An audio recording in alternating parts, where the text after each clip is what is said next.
Yeah. I think I quickly reload this page, but it asks me for a lot of stuff to reload. What?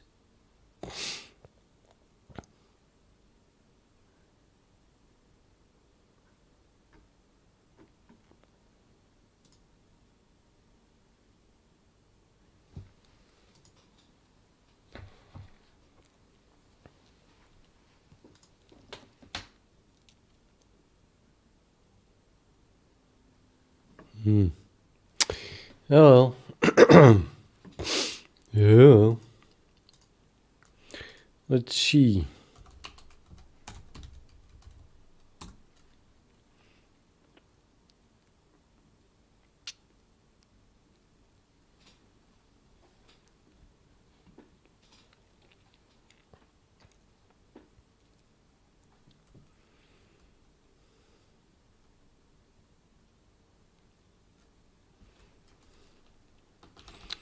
Well, I guess these two are derived from update.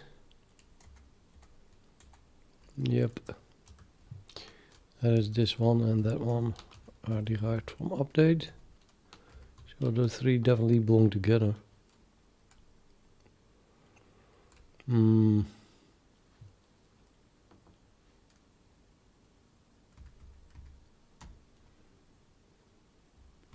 Well, that seems to be definitely belong in the descriptor namespace. It is a primary source capable descriptor set. Could rename it to set primary source capable.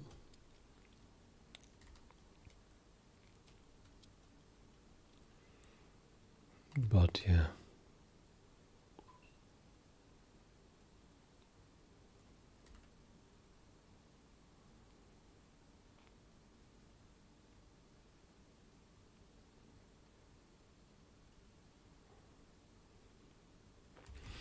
You see, the real reason I'm using descriptor as namespace is so that I can just write stuff like descriptor set, and then I have a descriptor set.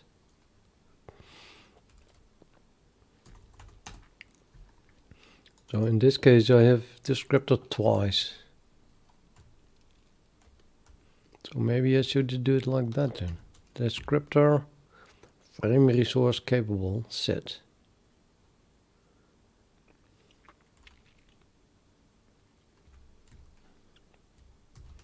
Yeah, or like this.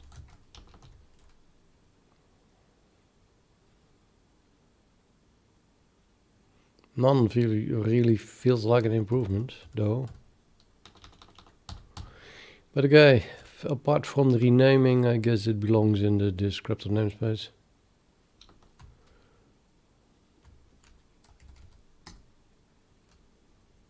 No right last change. I'm gonna move these two descriptor set as key. Yeah.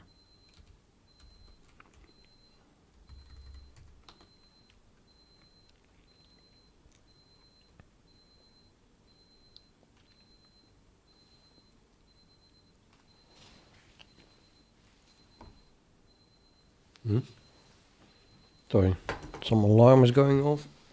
Be right back.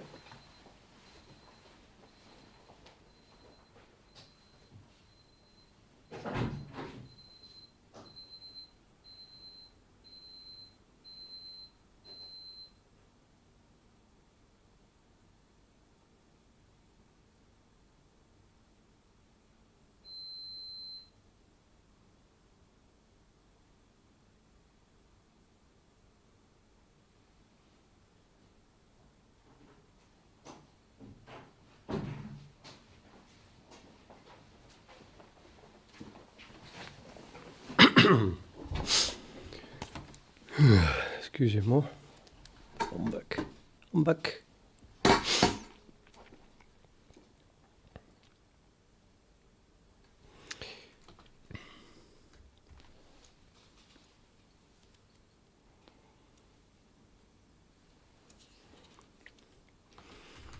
so difficult to decide these things.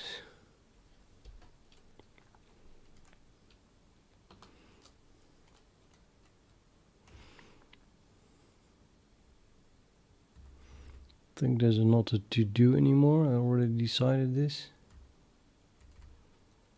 Or it is a to-do in the sense that I have to make changes.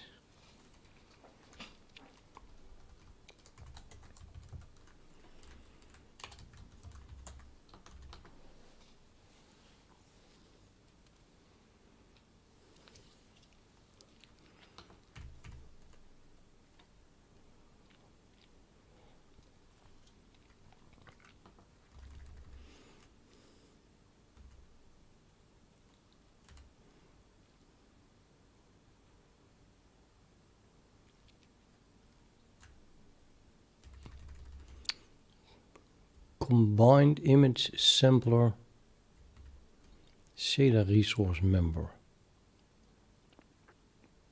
Seriously?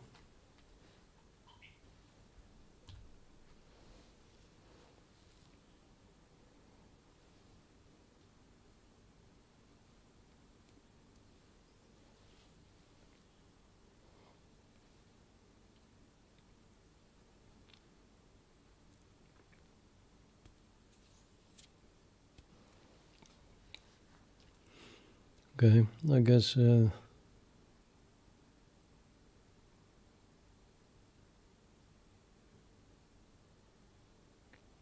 does it have to do with combined image sampler?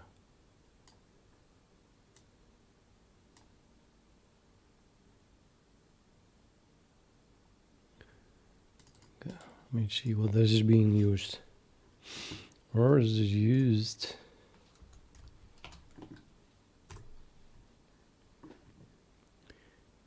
Only in descriptor, only in combined image sampler even.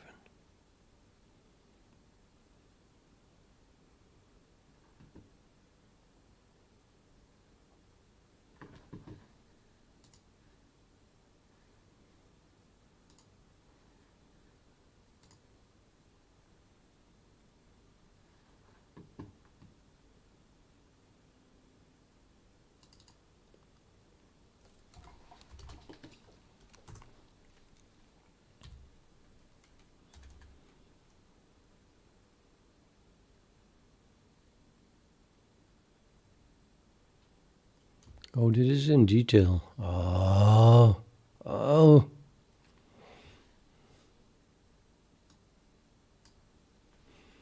Combined image sampler shader resource member. Right, so.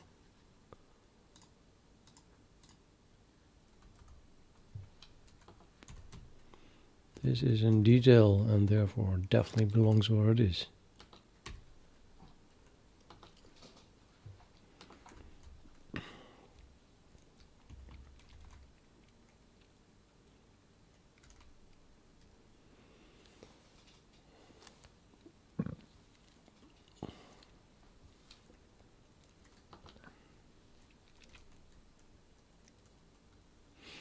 Let's see what compare hint is. Compare hint is in order to compare set index. So yeah, set index hint definitely belongs in the same namespace as a set index hint, which is up here, I think.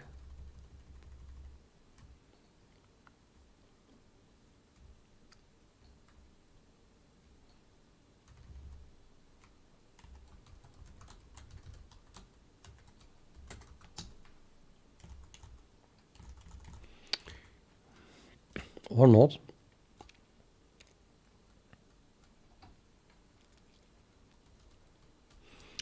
Yeah, Vulkan is a graphics library slash driver.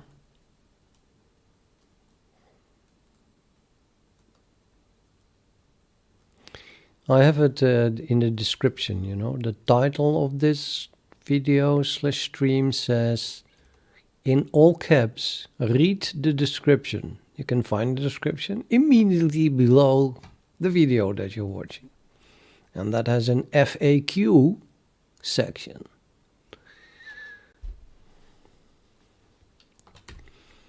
And the top question is, what is a Vulkan engine?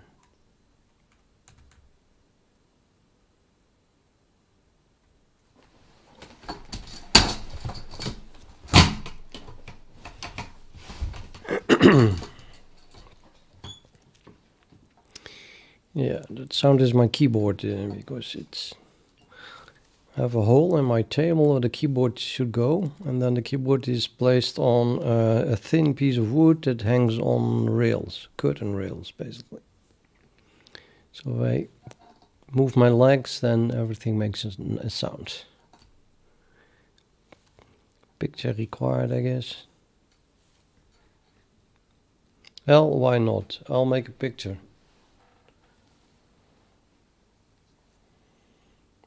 So I'll go to Telegram, or I'll just make a picture like this first.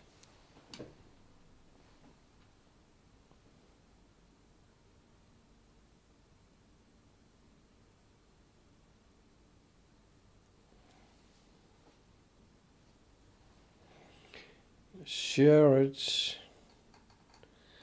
Let me share this with the Telegram. Saved messages. Send.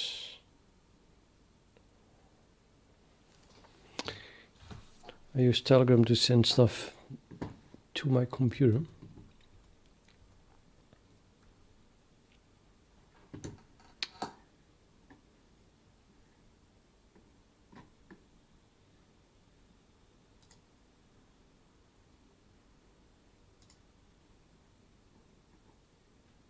And it didn't arrive for some reason. What the heck? Okay, I give up. Sorry. Let's continue with... What's wrong with Telegram? Why doesn't it arrive? Okay, I'm not giving up. What the hell is going on here? Saved messages. Is this not Telegram then? It's here. Oh, it's finally arrived. Finally.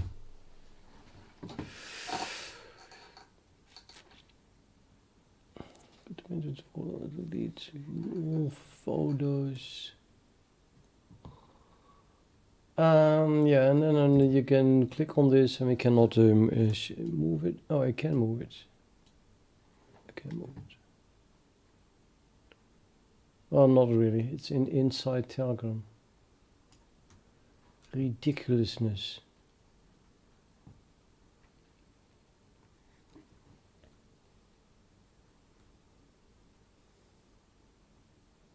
Yeah, it's a problem. I cannot drag Telegram to the center monitor, because then you get to see all kinds of things that I don't want you to see.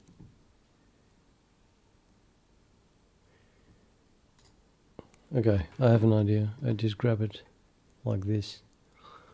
Screenshot-ish.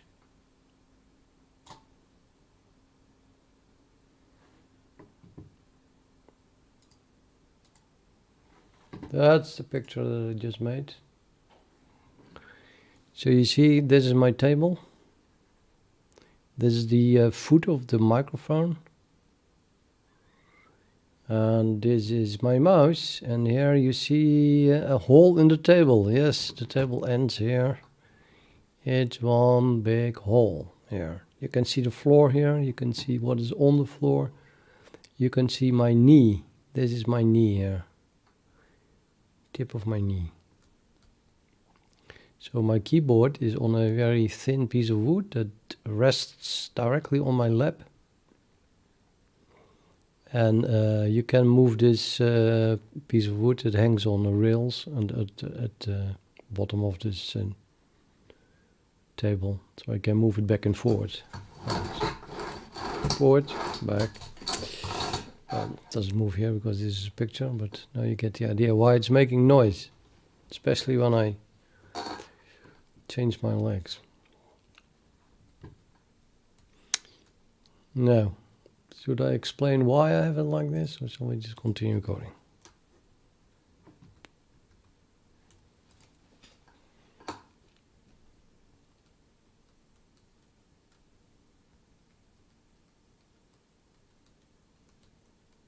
Vulkan is basically C, and then they wrote a wrapper around it for C++.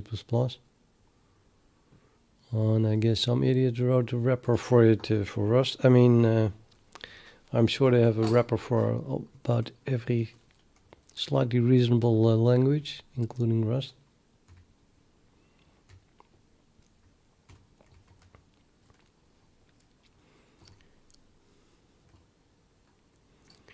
Okay, consecutive range, yeah, undecided. Well, was I right?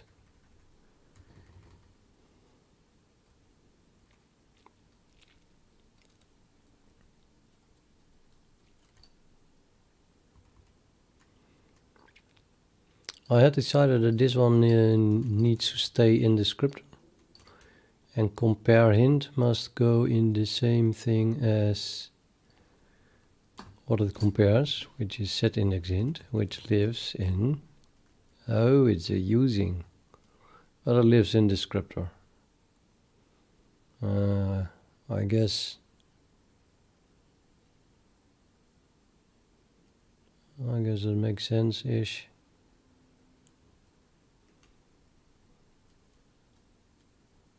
Yeah, nothing wrong with that. A layout binding compare, that is comparing also something. That's just comparing descriptor set layout binding. And then I guess the question is, where is it being used?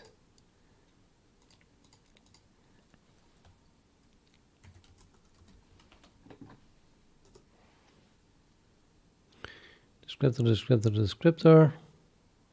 Synchronous window is including it, and this one is including it. Okay, why is that including it? If it ain't using it. Immediate edit. So we have to know this now.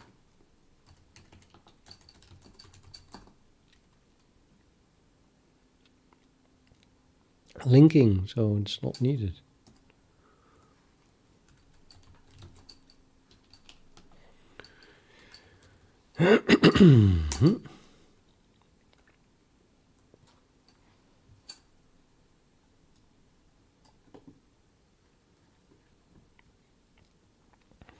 It is, however, used in a logical device. That's about it then.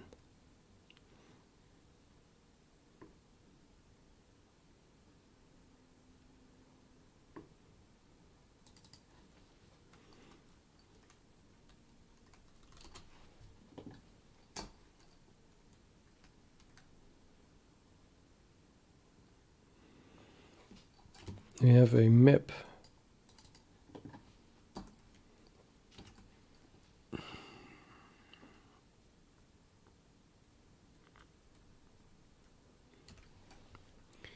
So descriptor set layouts using threads or control. It's not describing what it is. Descriptor set layouts is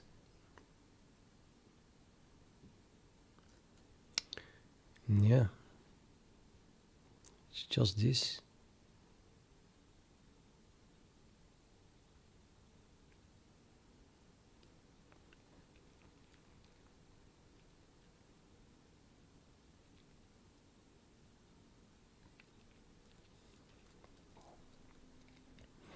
Okay, so literally has unique pointers to my descriptor set layout. I guess all of them. And I'm using a vector of a bunch of descriptor set layout binding structs from Vulkan as the key.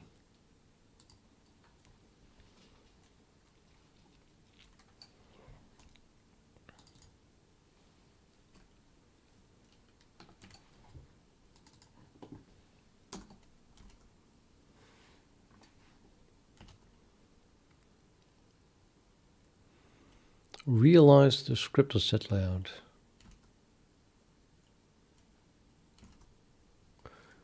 Okay. I'm getting it.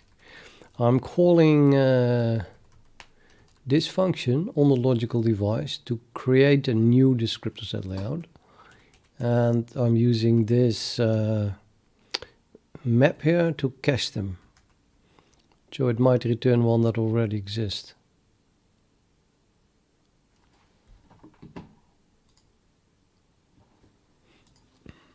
Or it creates a new one and then caches it. In other words, it is very much related to descriptor set layout, aka descriptors. Yeah, so I guess it, and on top of that, it's just being used.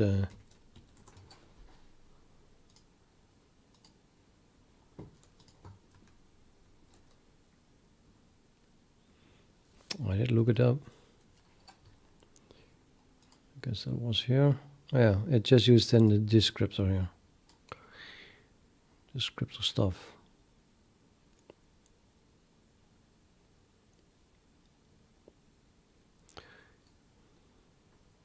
In fact, only this one single line here is related to it.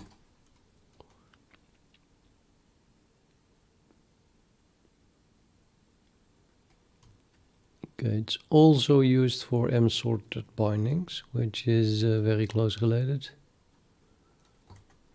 Or not. Which is also element of the descriptor. Okay. I'm like convinced that these three belong in descriptor.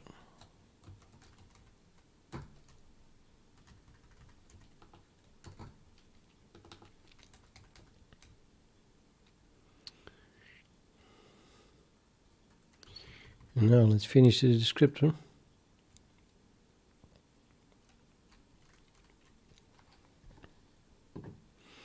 Okay, yeah, these three belong together because it's this is the base class of those two. And let's have a look where this one is used.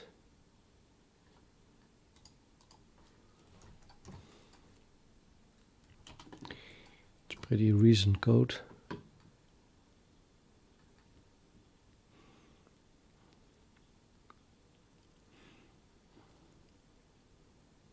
And see, that is slightly annoying. It's being used in Vulkan descriptor and also in shader builder shader resource.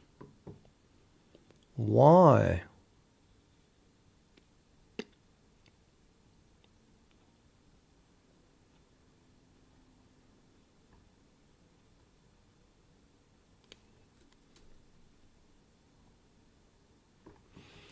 I think, yeah, this is a task that takes that as input and then is responsible for updating descriptor sets with these textures. But I'm not convinced that this task belongs in namespace descriptor.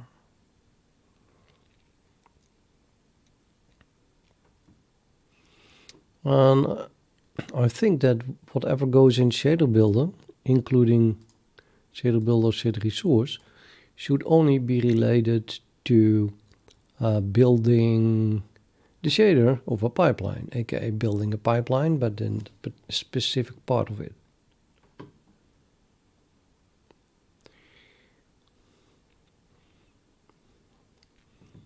And I don't think that this is really a part of that.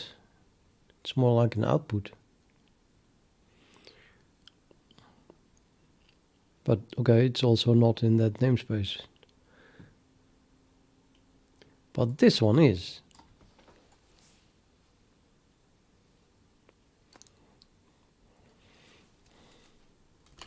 Now all this is a wrapper around a boost intrusive pointer to one of these things. Actually, that's not true. The class is a wrapper around descriptor combined image sampler task pointer, whatever. No, this is not true.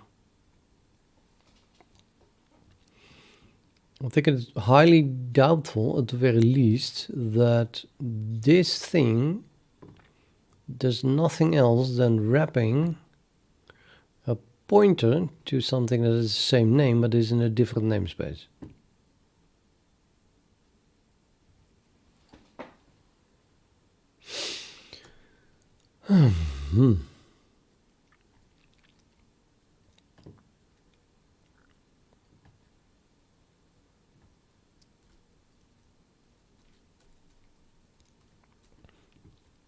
Nevertheless, the reason I put it in here is because this namespace contains all the classes that the user can use as building blocks for pipelines. So there is a uniform buffer in this namespace, and there is a combined image sampler in the namespace. It kind of represents, say, one-on-one declaration in the shader of a pipeline.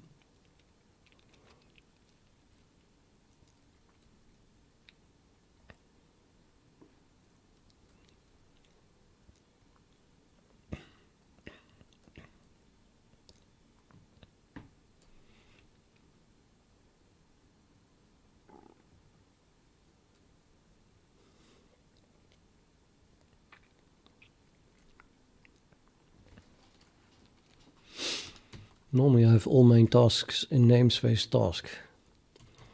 The whole name of this thing is wrong, I think. Combined image sampler? Really? It's a task that... Oh, God's sake. Where's my quit or board?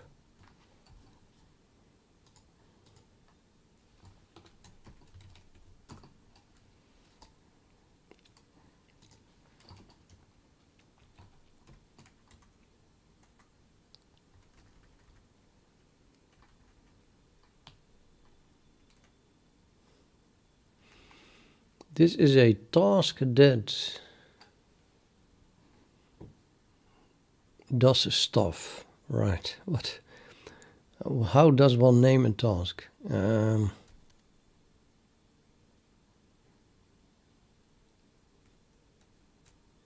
Naming is absolute horror here. I need an AI that does that for me.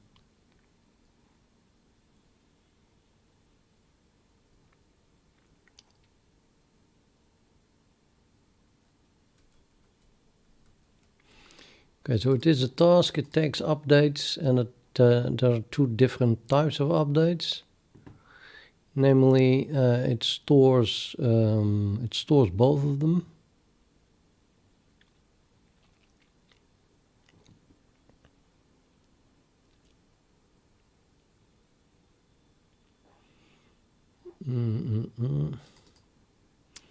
This or this.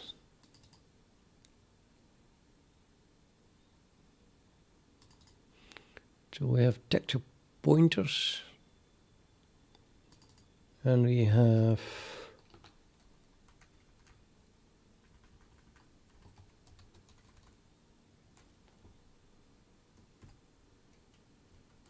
descriptor set. Okay, descriptor set in combination with the binding is basically just a descriptor.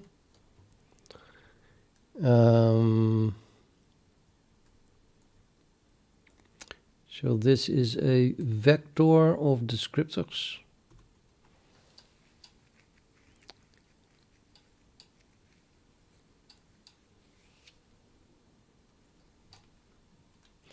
That are linked to one particular combined image sampler.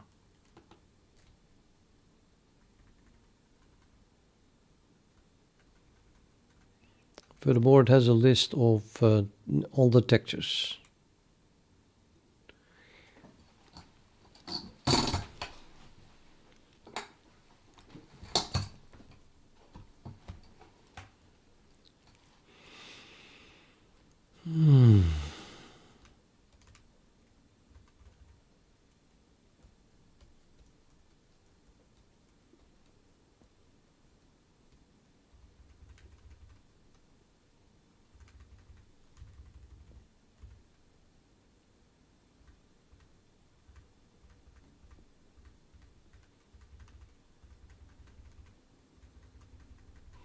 It's like a handler, I think.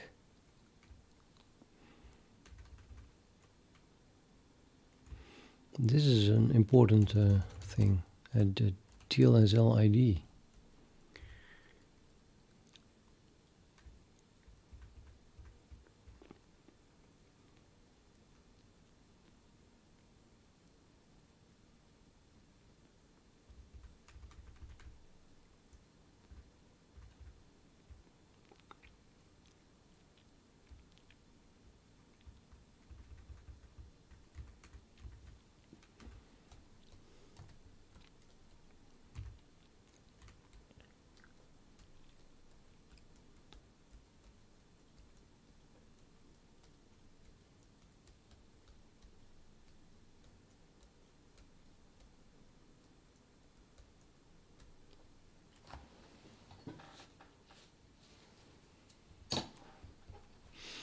I could call it updater. At least it looks better than, it looks more like a task. Updater. I don't get as much confused with the other combined image sampler. So now they have different names. And its main task is to update stuff. Update the descriptor or descriptors. It's very confusing, I must say, that multiple descriptors are linked to a single declaration. But that's possible because pipelines, different pipelines that use the same declaration. Each might use different descriptor sets, and each descriptor set in principle has its own descriptor that you can then afterwards or whatever even update individually. So in the end you can end up with multiple descriptor set binding pairs per what the user thinks of as a single combined image sampler declaration.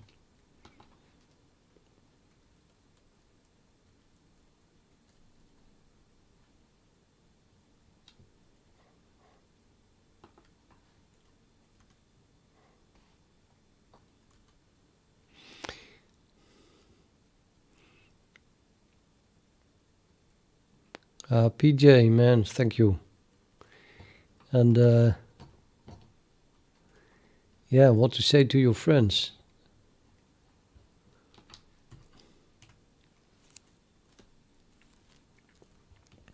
I can't think of something good because my first thought was, who needs friends when you are a programmer? I don't have friends. Not that I wanted to say that, but that's what I was thinking. So now you know why I couldn't think of a good thing to say to your friends. My friends think I'm odd for staring at this during my free time in class. What? You're not staring at it during class time? During the lessons, I mean? Yeah, okay, I botched that joke as well. No, but I appreciate your words. Yeah, definitely. Vinicius says, I'm from Brazil and I love watch your live. Oh, great. Yeah, there's quite a handful of people that really like my streams. And I have no idea why, really. But I don't mean that in a negative way. I wouldn't watch a stream like this myself. But it makes me very happy that there are people that like it. Yeah, definitely. So I'll continue.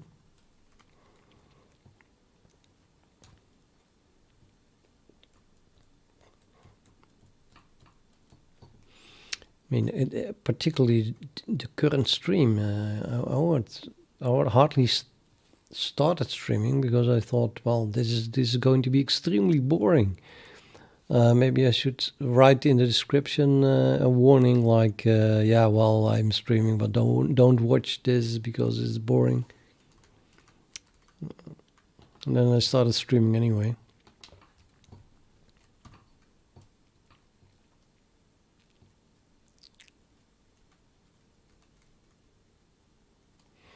Okay. Well, yeah. At the extreme danger of sounding arrogant, I guess that if you watch me a lot, then you might indeed pick up good things. After all, I have 46 years of experience in coding very fanatically, and I'm not stupid. Or I was not stupid anyway. I used to be very smart. Yeah, I can just that's just a fact. So I have the feeling that something of what I build up as a habit, say in programming, must be good. It's impossible that it isn't. Even though I cannot really compare it to other people, but hey, who needs to compare things? I've invented things. And hey, Ratchin is back. Hello.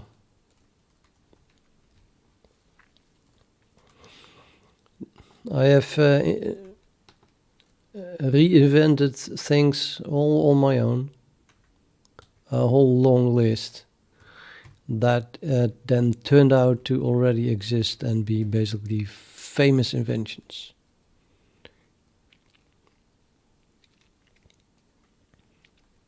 So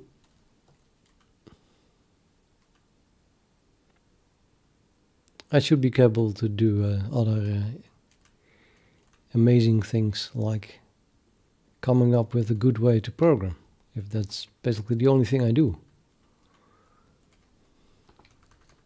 So yeah, I kind of believe in my own method.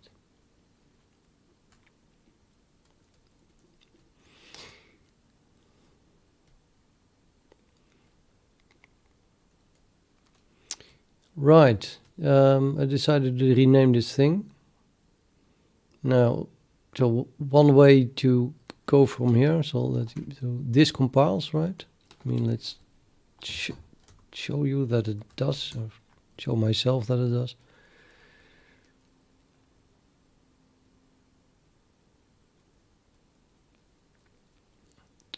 That takes a long time. Yeah, it can only use one core for a single file. This takes about as long as compiling 16 files. Now I want to rename this one to updater. And one way you could do that is by simply that's what I just did. Class blah blah blah. I rename that. And now start compiling. And then the compiler will tell you exactly what you need to change. Because you get one compile error after another, exactly at the place where you need to change that name, updater, and so on and so on. Now you say, well, yeah, of course, you just renamed a very long specific class into something else. But plus, it is not true what I say, because I would not complain about this string here. And I have to change that as well.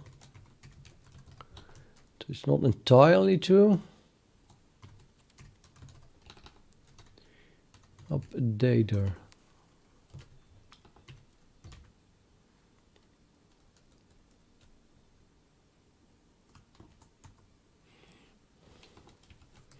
Okay, in fact, it's not true at all, it seems. But what I cannot do is just say replace the combined image sampler string with combined image sampler updater everywhere, in every file.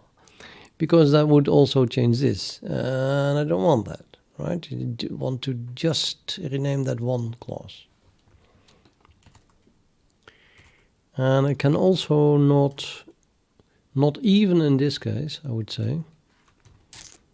Okay, this I want to change.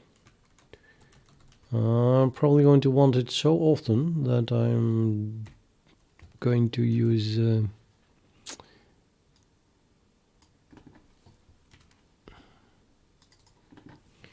a VI. Oh, I did something wrong. Undo.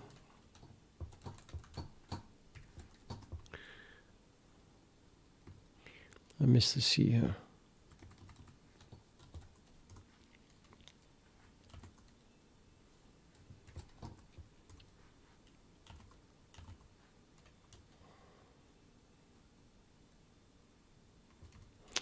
I mean, I also have another class of this exactly the same name in a different namespace. So I cannot blindly rename everything. And then the compile and fix method would work, but then I would miss all the comments and all the strings. So you have to, it's probably smarter to just go over it by hand. Okay, this I do not want to change. It's what's being used in the GLSL code.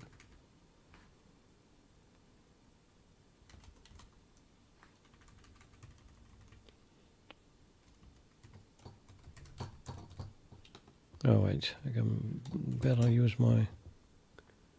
Huh?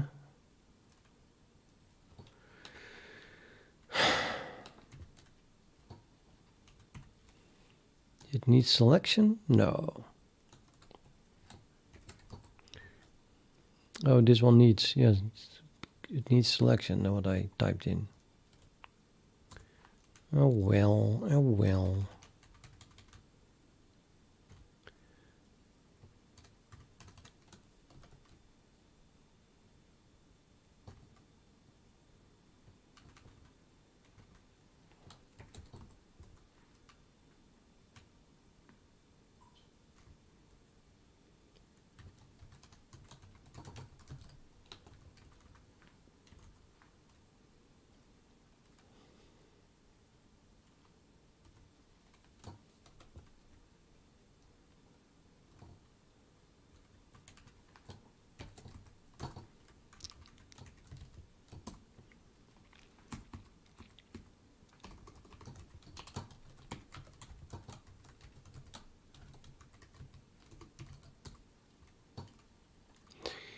That's a lot.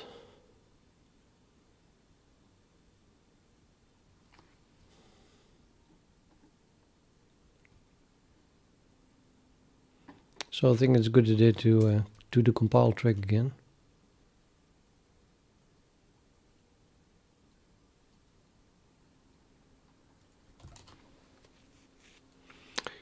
Stitch, I don't think anything, I don't think very highly about competitive programming knowledge.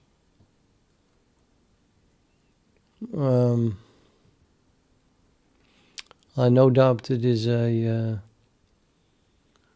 how do you call that? An expertise on itself. So people who are good in that are specialists in it, but I'm not sure if it's very, I don't know. Well, actually, I don't know how to say it.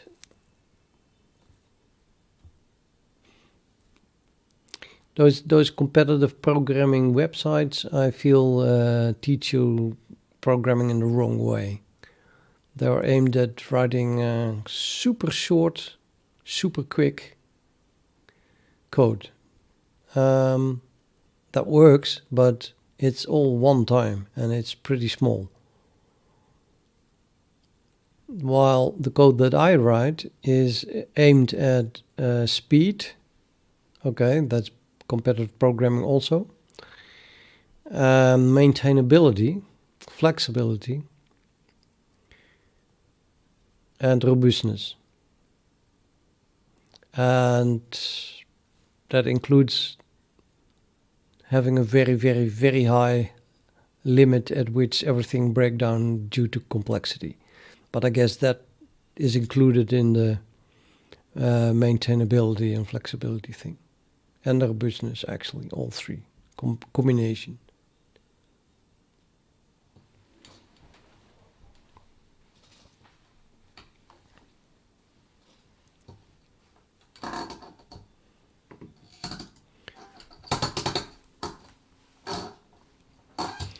Yeah, like Dark Channel says, is another way to say it. They teach a subset of what is required.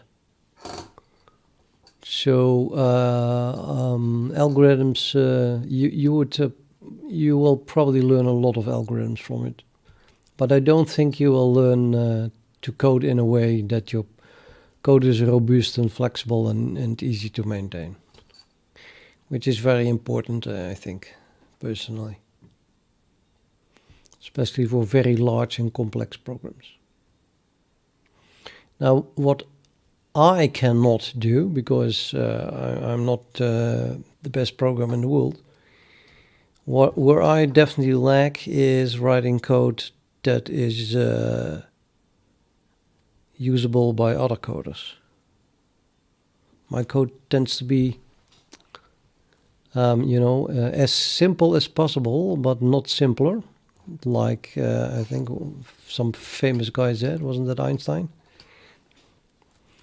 And that's as simple as possible, but not simpler. Code that I write is usually so incredibly complex that other people scream that I'm insane and that I'm doing it wrong because they can't understand it, I guess.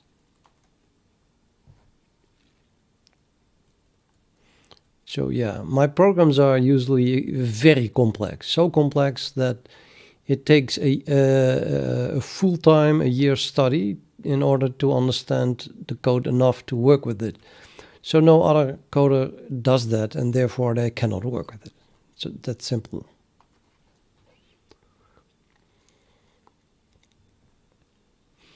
But when I work alone, that's not a problem.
Confused.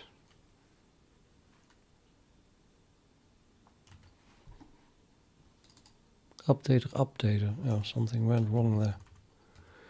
How many of these updaters do I have? Just these two.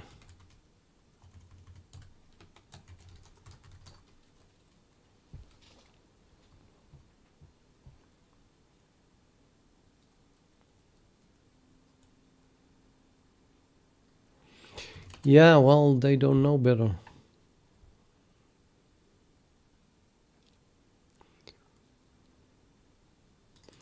And I guess it's very hard to test. So young people don't have experience. So you can impress them with competitive programming skills, but you cannot prove in an interview that you are able to write very large code bases and keep them maintainable, etc. Unless you can point to what is the word? Curriculum vitae, CV, a long list of previous jobs that you did, where you have worked on such code bases. So I guess they don't have much choice than to focus on that.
I think that this compatible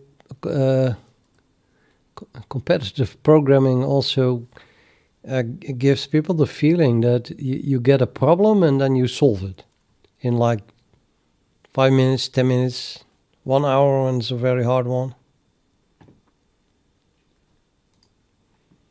I cannot imagine that that is really the case in the real world programming. I think one of my strong sides is that I just don't give up. I bite myself into something and then it doesn't. I don't care how many years it takes. I started with Vulkan, then I started with it, and a month in I saw that it was incredibly much more complex and difficult than I had thought that it was. But I didn't stop. I just go on and go on and go on and go on. And either I die or somewhere in the future I'm a Vulkan expert. I've become an expert in many things in the past. Usually, when I was a lot younger anyway, but usually I start as a noob. I don't know anything. I start with something. I learn and absorb everything faster than most people. And then after a while, I start, first I absorb everything. I ask questions to anyone who wants to explain things and tell me things. And then at some point, I start talking to the developers, the people who wrote it. And then I join them to fix bugs, and then I become the expert.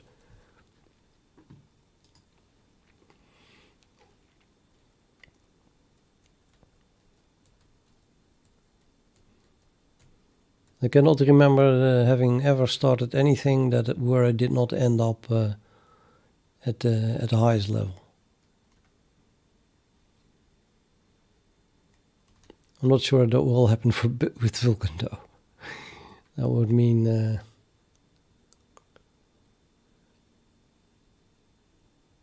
no, I don't think so.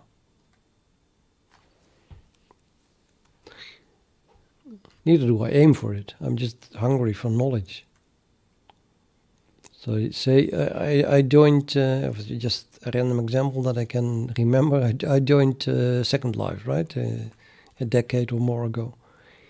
And I was just a user. I was only interested in playing an avatar in Second Life. But damn, my viewer was crashing. So, yeah, I downloaded the source. I couldn't compile it. I didn't understand how that big project was compiling. So I looked it up, mailing lists. I got to know the people. They helped me. They explained to me how to compile it. I joined them because, well, I was a coder. I started to write small patches and stuff. And I studied the source code for years until I knew a lot. Eventually, I joined Linden Lab open source project as a developer. So I just was working on the high priority bugs for the whole community. In total, I switched teams a few times. I think I worked on 4 or 5 different viewers.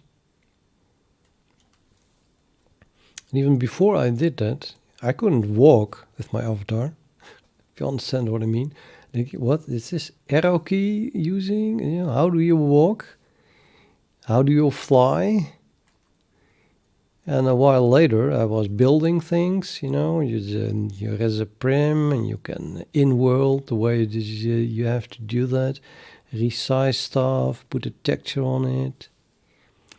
And a few weeks later, I was doing, let's say, physical research in the virtual world, like resing, what was the word?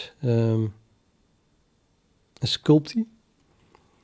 And then putting a sculpty in a box and then filling the box with little balls so that the physics in the virtual world would what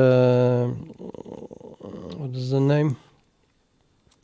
Show the convex hull of the sculpty, and then it would become visible, and then I would measure that and reverse engineer it. So I had a formula for it. And eventually that led to, in the meantime, I had made one of the largest, biggest builders in Second Life, became a friend of me because he was impressed that I understood how his stuff worked. Like he had made something that looked like real water.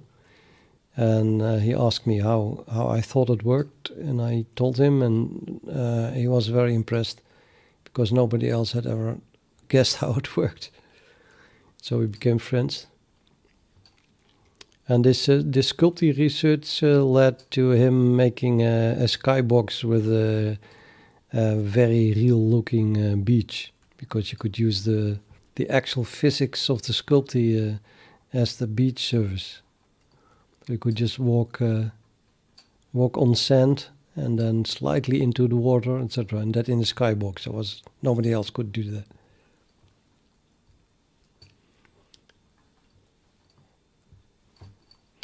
Yeah, and I can go on. I mean, before that I did IRC. That also changed, of course, from simply chatting until I wrote, I controlled all the servers on the network, wrote the battle server to battle the bots, floating bots. Before that I made an IRC bot that simulated the internals of the server in order to keep connected. So internals being, say, the direction or the order in which sockets are scanned by the server. So you know, it's going to first do these commands and then that, and then you.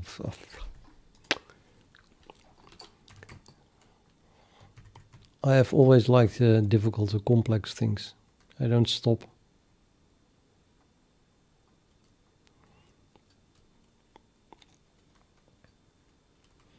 But I've started to become pretty bad at explaining. I realize if I try to explain anything difficult, and I'm just searching for words, and I don't know, man.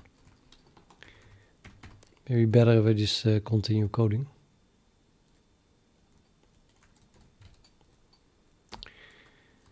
What was the problem here? The latest problem.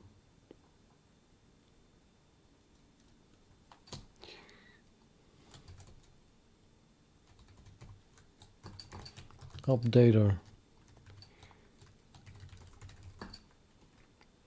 How many more? This could be the last one. Nope, not the last one. Invalid use of incomplete type.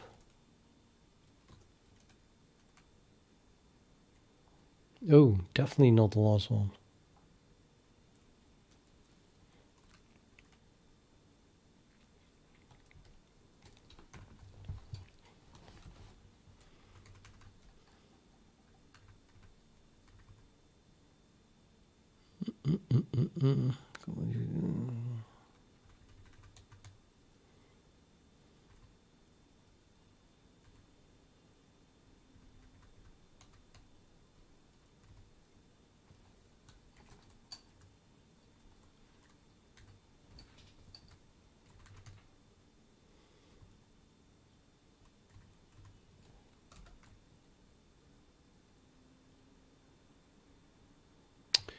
Well, I'm just going to guess that... oh, this is the long one. Well, it's maybe not a... Well, actually it is. I think...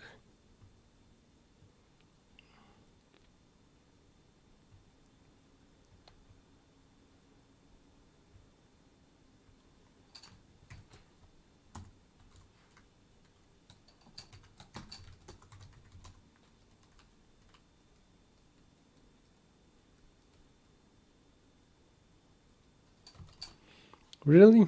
In my eyes, I'm making a complete fool of myself. I cannot explain anything.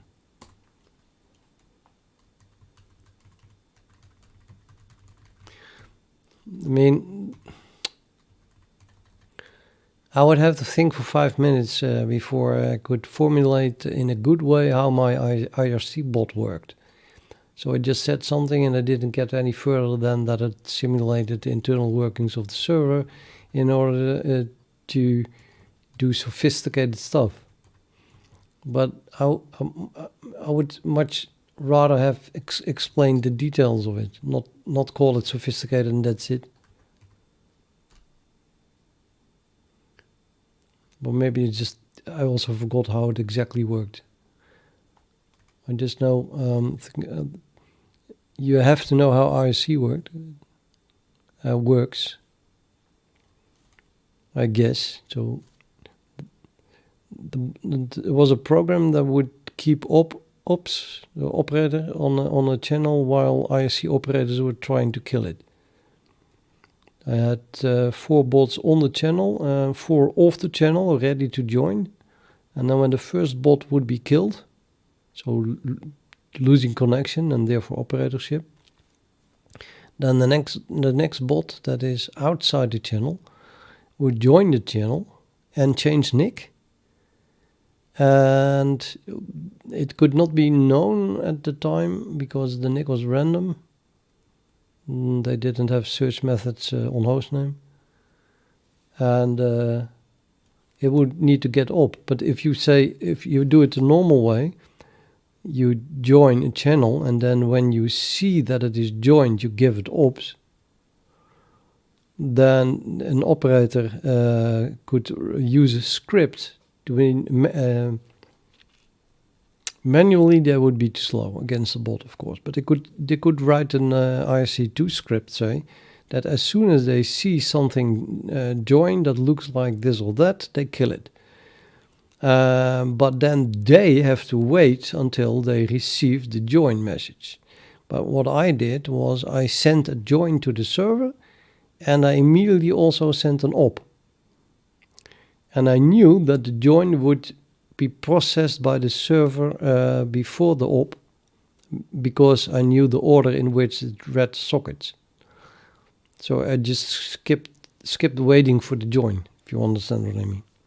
So it would join, change nick, and get opt in a millisecond, way faster than they could kick it or kill it. And I really tried, and I failed.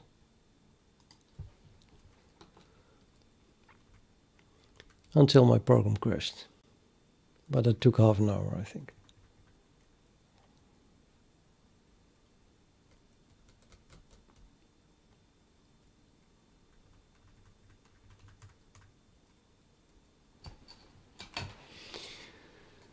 What did I just do here?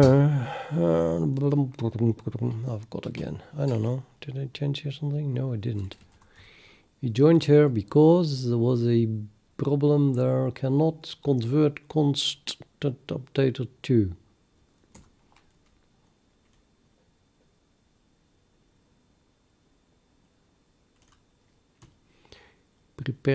Prepare combined image sample declaration.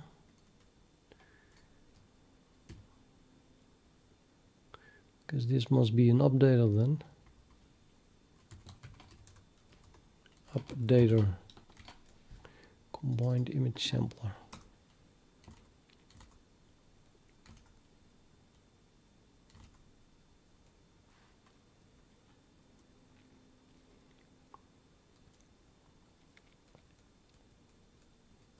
Oh yes, totally descriptor. So then also the shader resource declaration should take a, that's a shader resource base. What?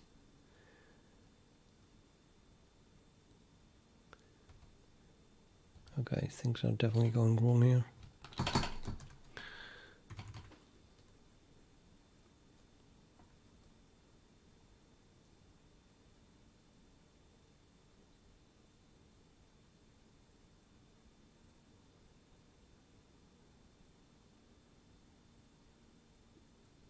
After the set index,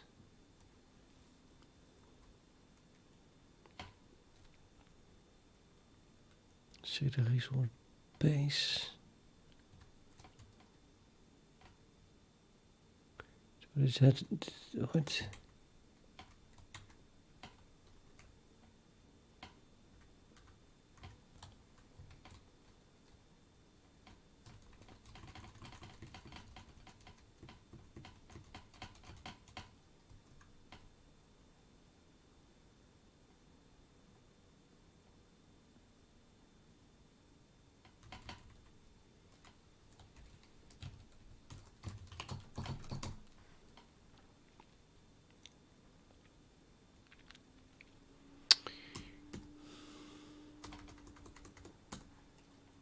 It's actually also in the description.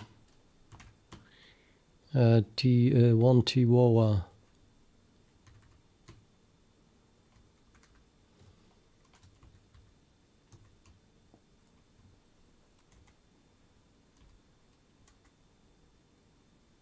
Oh, okay, that's correct.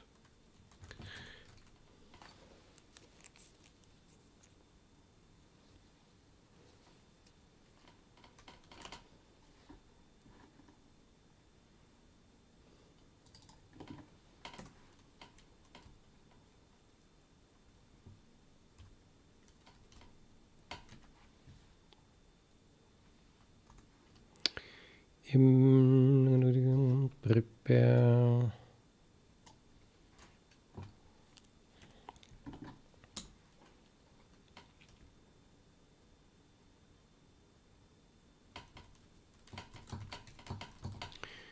Okay, it's time that I use a different method, because this one by one using the compiler is not working.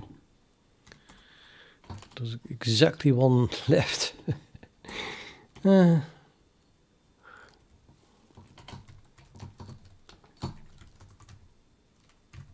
might still be more left.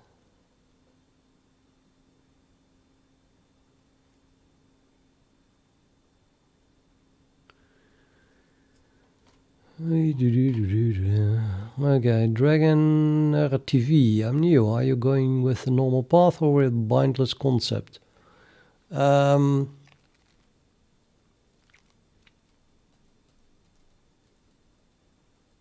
think neither. Because I'm not sure what you mean with normal path. And bindless is actually, the way I understood it when I read up on this, is something that they invented for OpenGL. So it's a way to pass textures, say, in OpenGL, because that's really a big speed up. But since in Vulkan you only need a single descriptor for a whole array, I found a post somewhere on the net where someone explained that if you use unbounded descriptor arrays in Vulkan, that you get all the benefits of bindless, but it's not really bindless in the same way. And that's what I'm doing too.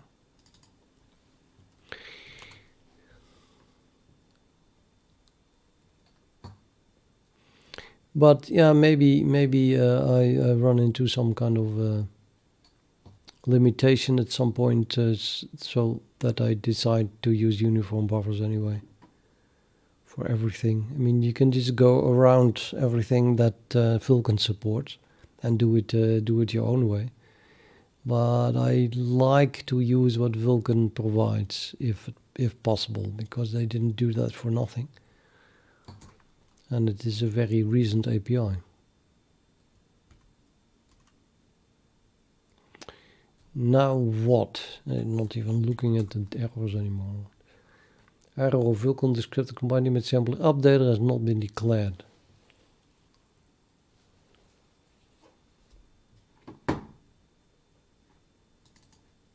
Seems unlikely. I guess we are having an for declaration here somewhere. Yep. Not that one, this one. Updater.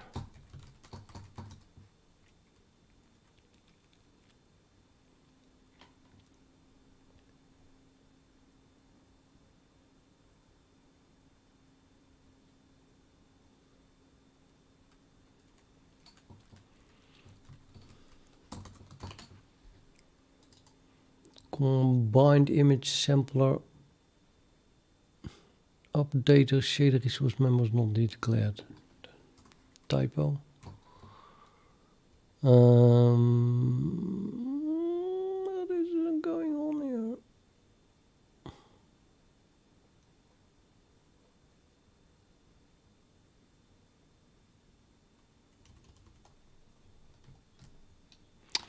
Oh, like that.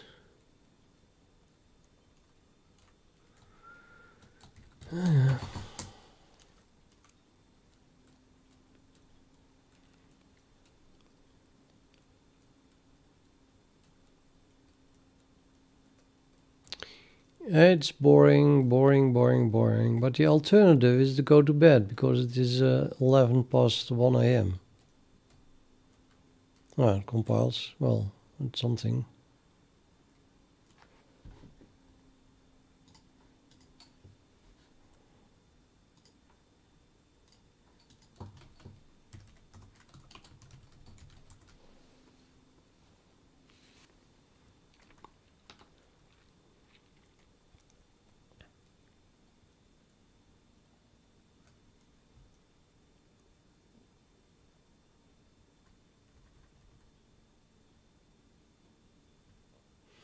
Descriptor, no. Combined image sampler, need action.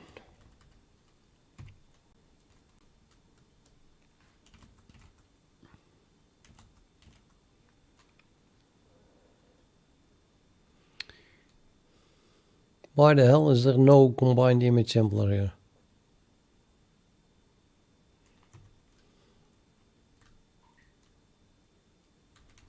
Fuck. Anyway, I was looking at these, I think. Texture update request.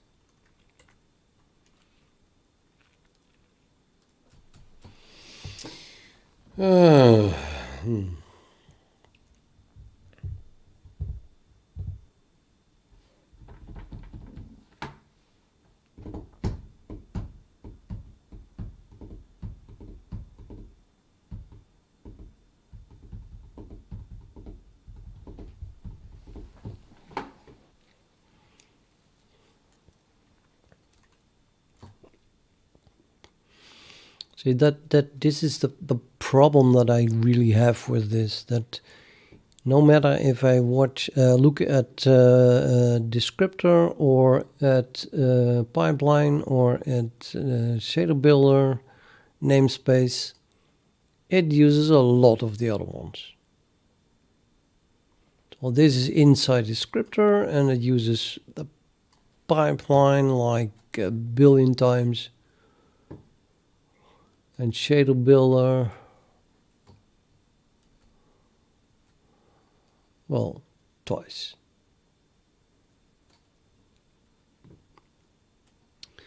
Now, shader builder, shader resource may be even reasonable because these things have to be used somewhere.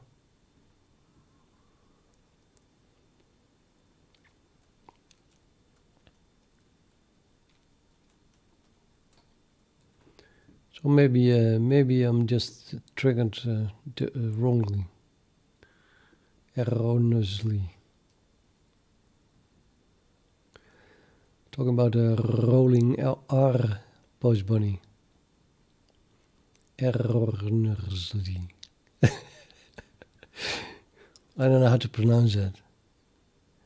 It's such a weird word. It's not an error.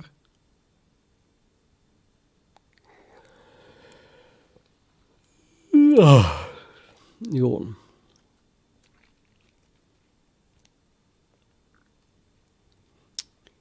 It's just that when I look at this and I see in this namespace, I see pipeline being used everywhere, then normally that triggers the feeling with me that something is wrong. Like this should have been pipeline, so that I don't have to use pipeline everywhere. But I gave it a deep thought just now, and well, it doesn't seem to be all that crazy, does it? Is it? This has nothing to do with descriptor. So, pipeline stuff. And this has pretty much to do with the descriptors. At most you can say then, yeah, well, but if this is the pure descriptor thing, let's assume that it is, then why do I need so many pipeline stuff?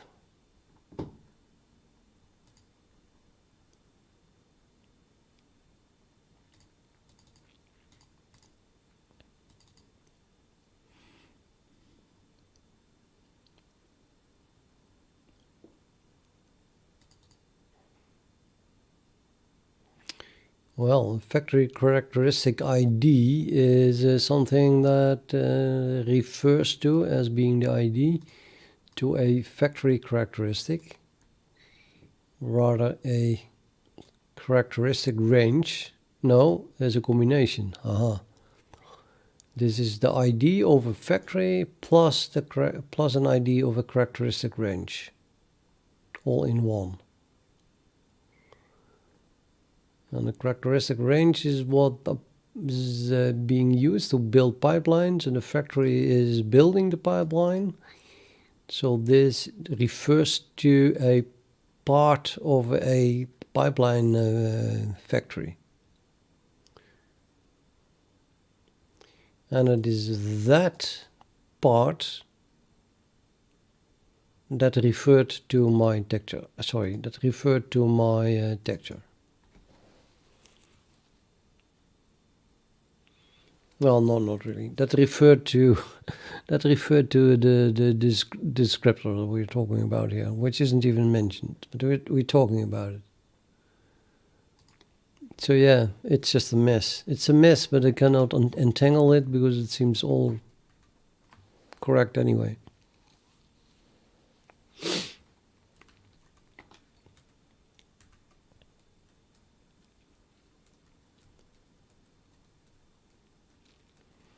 And this, of course, is done weird. The consecutive range here is what I mean with consecutive range is the fill values that are the consecutive range of fill values of this particular characteristic of the pipeline, etc., that uses, by lack of a better word, the descriptor set that we are talking about, which I'm not mentioning here. But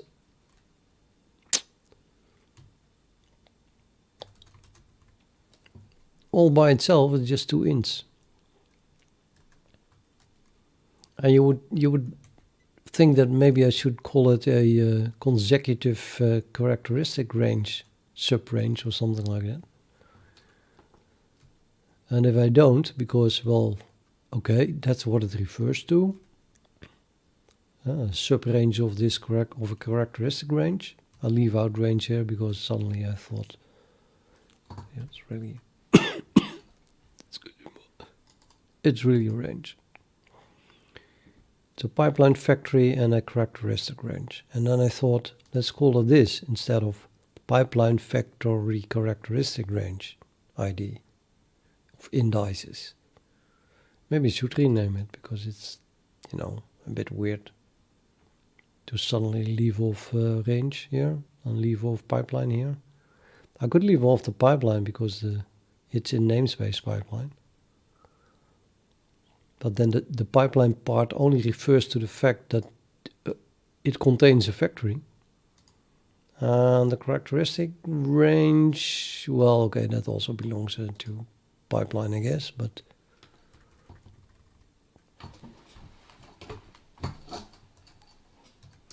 anyway, why I'm leaving out range here, nobody knows. And then I'm talking about the consecutive range of that total range, the sub-range of that range. But I'm still calling it consecutive range, not mentioning characteristic anymore, or pipeline, or factory. And I'm putting that in pipeline. Why would I put that in namespace pipeline? Can someone explain that to me? Well, because, no, not because. Because, yeah, well, it's just a range. It has nothing to do with pipelines or factories or whatever. None whatsoever.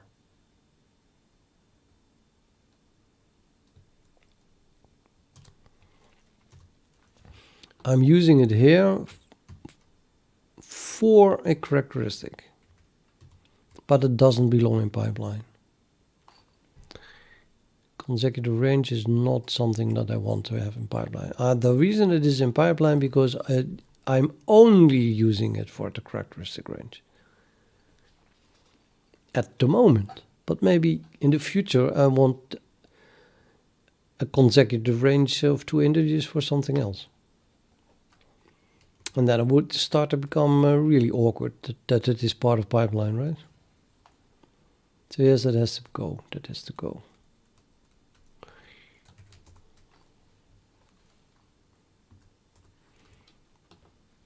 Thank God it's still undecided. Okay, let's put this one then in, well, VK utils, why not? Just a utility.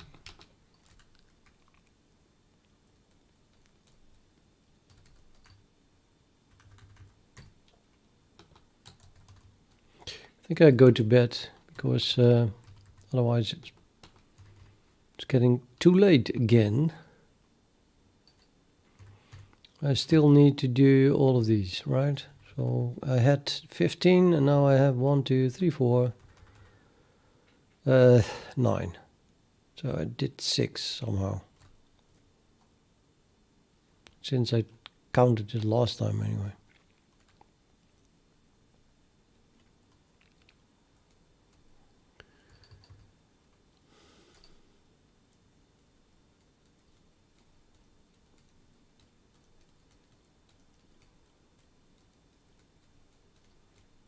Yeah, I really wish I had finished this.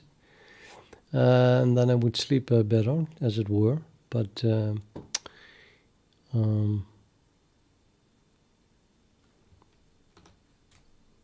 have to do it after sleeping. So good night again, and I'll see you tomorrow, I hope.